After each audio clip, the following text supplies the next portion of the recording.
Hello, ನಮಸ್ಕಾರ. Simple recipes and ಕ್ರಿಯೇಷನ್ಸ್ಗೆ ಸ್ವಾಗತ. ನಾನಿವತ್ತು ಸೋಯಾ ಮತ್ತು ವೆಜಿಟೇಬಲ್ಸ್ನ ಬಳಸ್ಕೊಂಡು ಸಿಂಪಲ್ಲಾಗಿ ಒಂದು ಪಲಾವ್ನ ಮಾಡ್ತಾಯಿದ್ದೀನಿ. ಇದು ಲಂಚ್ ಬಾಕ್ಸ್ಗೂ ಚೆನ್ನಾಗಿರುತ್ತೆ ಮತ್ತು ಬೆಳಗಿನ ಟಿಫನ್ಗೂ ಚೆನ್ನಾಗಿರುತ್ತೆ. ಬೇಗನೂ ಆಗುತ್ತೆ, ಟೇಸ್ಟಿಯಾಗೂ ಇರುತ್ತೆ. ಈಗ ನಾನು ಬಟಾಣಿನ ನೆನೆಸಿರಲಿಲ್ಲ, ಹಂಗಾಗಿ ಈ ಬೀಜನ ತೊಗೊಂಡಿದ್ದೀನಿ. ಆಮೇಲೆ ಸೋಯಾಬೀನ್ನ ಸ್ವಲ್ಪ ನೀರಲ್ಲಿ ನೆನೆಸಿಟ್ಟಿದ್ದೆ. ಈಗ ಅದನ್ನು ಕೂಡ ನಾನು ಹಿಂಡ್ಕೊಂಡು ಒಂದು ಪ್ಲೇಟ್ಗೆ ಎತ್ತಿಟ್ಕೊಳ್ತಾ ಇದ್ದೀನಿ. ಈ ಥರ ನಾವು ರೆಡಿ ಮಾಡಿ ಇಟ್ಕೊಂಡ್ರೆ ಎಲ್ಲನೂ ಬೇಗನೆ ಆಗೋಗುತ್ತೆ ಮಾಡೋದು.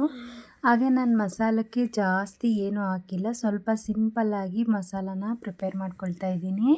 ಒಂದು ಮಿಕ್ಸರ್ ಜಾರ್ಗೆ ಸ್ವಲ್ಪ ಪುದೀನ, ಹಾಗೆ ಬೆಳ್ಳುಳ್ಳಿ, ಶುಂಠಿ, ಹಸಿಮೆಣಸಿನ್ಕಾಯಿ, ಒಂದು 4 ಆಗುವಷ್ಟು ಲವಂಗ ಮತ್ತು ಚಕ್ಕೆನ ಹಾಕ್ಕೊಂಡಿದ್ದೀನಿ.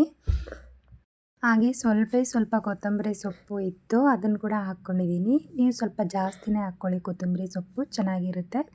ಹಾಗೆ ಕೊನೆಯದಾಗಿ ನಾನು ಸ್ವಲ್ಪ ಕೊಬ್ಬರಿನ ಹಾಕ್ಕೊಂಡು ನೀರು ಹಾಕಿ ಸ್ವಲ್ಪ ಗಟ್ಟಿಯಾಗೇ ಮಿಕ್ಸಿ ಮಾಡಿ ಎತ್ತಿಟ್ಕೊಳ್ತಾ ಇದ್ದೀನಿ. ನಾನು 1 ಗ್ಲಾಸ್ ಆಗುವಷ್ಟು ಅಕ್ಕಿನ ವಾಶ್ ಮಾಡಿ ಎತ್ತಿಟ್ಕೊಳ್ತಾ ಇದ್ದೀನಿ. ತರಕಾರಿ ಜಾಸ್ತಿ ಇರೋದ್ರಿಂದ ನಮಗೆ ಅಕ್ಕಿ 1 ಲೋಟ ಸಾಕಾಗುತ್ತೆ. ಒಂದು 2-3 ಆರಾಮಾಗಿ ಊಟ ಮಾಡ್ಬೋದು. ಹೇಗೆ ಮಾಡಿದೆ ನೋಡೋಣ ಬನ್ನಿ. ಈಗ ಒಂದು ಕುಕ್ಕರ್ಗೆ ನಾನು 3-4 ಟೇಬಲ್ ಸ್ಪೂನ್ ಎಣ್ಣೆನ ಹಾಕ್ಕೊಂಡು ಸ್ವಲ್ಪ ಜೀರಿಗೆನ ಹಾಕ್ಕೊಳ್ತಾ ಇದ್ದೀನಿ.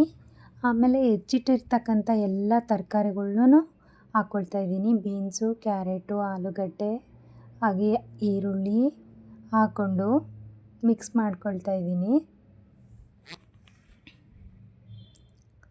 ಒಂದು ಸ್ವಲ್ಪ ಹಿಂಗೆ ಮಿಕ್ಸ್ ಮಾಡ್ಕೊಂಡಾದಮೇಲೆ ಟೊಮೊಟೊ ಕೂಡ ಆ್ಯಡ್ ಮಾಡ್ಕೊಳ್ತಾ ಇದ್ದೀನಿ. ಟೊಮೊಟೊ ಸ್ವಲ್ಪ ಸಾಫ್ಟ್ ಆದಮೇಲೆ ಅರಿಶಿಣ ಪುಡಿ ಮತ್ತು ಗರಂ ಮಸಾಲ ಪೌಡರ್ನ ಹಾಕ್ಕೊಳ್ತಾ ಇದ್ದೀನಿ. ಈ ಥರ ಮಿಕ್ಸ್ ಮಾಡಿ ಆದಮೇಲೆ ನಾನು ಅಕ್ಕಿ ತೊಳೆದಿಟ್ಟಿದ್ದನ್ನು ಕೂಡ ಹಾಕ್ಕೊಳ್ತಾ ಇದ್ದೀನಿ. ಯಾವಾಗಲೂ ನಾನು ಮಸಾಲ ಮೊದಲಿಗೆ ಹಾಕ್ಕೊಂಡು ಹಸಿ ವಾಸನೆ ಹೋಗೋವರೆಗೂ ಬಾಡಿಸಿ ಆಮೇಲೆ ಅಕ್ಕಿನ ಹಾಕ್ಕೊಳ್ತಾ ಇದ್ದೆ. ನಾನು ಇದಕ್ಕೆ ಮಸಾಲ ಜಾಸ್ತಿ ಏನೂ ಹಾಕಿರಲಿಲ್ಲ, ಹಾಗಾಗಿ ಎಲ್ಲನೂ ಒಂದರಲ್ಲೇ ಹಾಕ್ಕೊಳ್ತಾ ಇದ್ದೀನಿ. ಅಕ್ಕಿ ಮತ್ತು ಮಸಾಲ, ಸೋಯಾಬೀನು ಎಲ್ಲನೂ ಹಾಕಿ ಈ ಥರ ಮಿಕ್ಸ್ ಮಾಡಬೇಕು. 1-2 ನಿಮಿಷ ಈ ಥರ ಮಾಡಿಕೊಂಡ್ರೆ ಹಸಿ ವಾಸನೆ ಎಲ್ಲ ಹೋಗುತ್ತೆ. ಅದಾದಮೇಲೆ ನಾನು ಕಲ್ಲುಪ್ಪನ್ನ ಹಾಕ್ಕೊಳ್ತಾ ಇದ್ದೀನಿ. ನಿಮ್ಮ ರುಚಿಗೆ ತಕ್ಕಷ್ಟು ಎಷ್ಟು ಬೇಕೋ ಅಷ್ಟು ಉಪ್ಪು ಹಾಕ್ಕೊಂಡು 1 ನಿಮಿಷ ಈ ಥರ ಕೈ ಆಡಿಸಿ ಹಸಿ ವಾಸನೆ ಎಲ್ಲ ಹೋಗಿ ಚೆನ್ನಾಗಿ ಎಲ್ಲ ಅಕ್ಕಿಗೂ ಮಿಕ್ಸ್ ಆಗುತ್ತೆ. ನಾವು ಹಾಕಿರೋ ಮಸಾಲ ಎಲ್ಲ ಹಿಡ್ಕೊಳ್ಳುತ್ತೆ.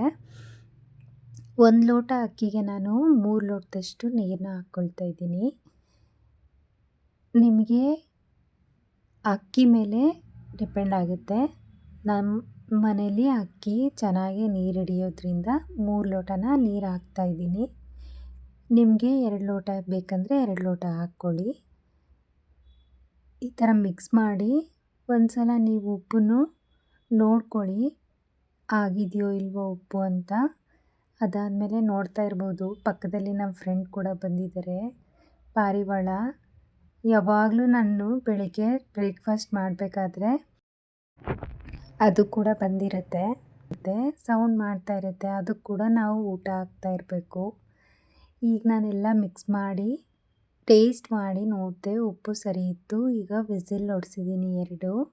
ಈಗ ಓಪನ್ ಮಾಡಿ ನೋಡ್ತಾ ಇದ್ದೀನಿ. ನೋಡ್ತಾ ಇರ್ಬೋದು ನೀವು ಕೂಡ, ತುಂಬಾ ರುಚಿಯಾಗಿ ಆಗಿತ್ತು. ನೋಡಿ, ಸೋಯಾಬೀನ್ ಎಲ್ಲ ಮೇಲ್ಗಡೆ ಬಂದಿದೆ. ಮಿಕ್ಸ್ ಮಾಡ್ತಾಯಿದ್ದೀನಿ. 1ಕ್ಕೆ 3 ಲೋಟ ಹಾಕಿದರೂ ಕೂಡ ನೋಡಿ ಮೆತ್ತಗೇನಾಗಿಲ್ಲ. ಕೊನೆಯವರೆಗೂ ಕುಕ್ಕರ್ ತಳದವರೆಗೂ ಅಗಳಾಗೇ ಇತ್ತು ಅನ್ನ. ಲಂಚ್ ಬಾಕ್ಸ್ಗೆ ತುಂಬಾ ಚೆನ್ನಾಗಿರುತ್ತೆ.